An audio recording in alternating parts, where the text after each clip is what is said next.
मटियारी ज़िले इंतज़ामिया मटियारी ऐं transparency international Pakistan पारां 9 डिसंबर करप्शन खां पाक मुआशरे जे उनवान सां सिविल अस्पताल मटियारी खां प्रेस क्लब मटियारी ताईं असिस्टेंट कमिश्नर मटियारी अब्दुल सत्तार शेख,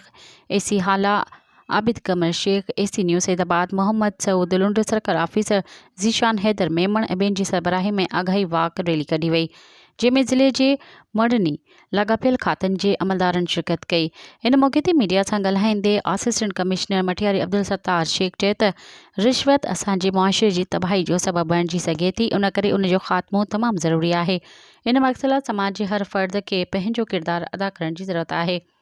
उन चयो त असांखे रिश्वत ऐं करप्शन जे ख़ात्मे लाइ सभ खां पहिरीं ज़हन तब्दील करणा पवंदा ऐं अवाम में रिश्वत ऐं बदउनवानी जे नाकारा असरनि बाबति आगाही फ़राहम करणी पवंदी। इन मौक़े ते एंटी करप्शन जे सर्कल ऑफिसर ज़ीशान हैदर चयो त करप्शन खे ख़त्म करण लाइ अवाम एंटी करप्शन खाते जो साथ ॾिए त जीअं हिन नासुर खे ख़त्म करे मुआशरे खे करप्शन खां पाक ऐं साफ़ करे सघिजे। मज़ीद ख़बरनि ऐं तफ़सीलात लाइ विज़िट कयो असांजी वेबसाइट www.awamiNewsHD.com ऐं ॾिसंदा रहो अवामी न्यूज़ HD।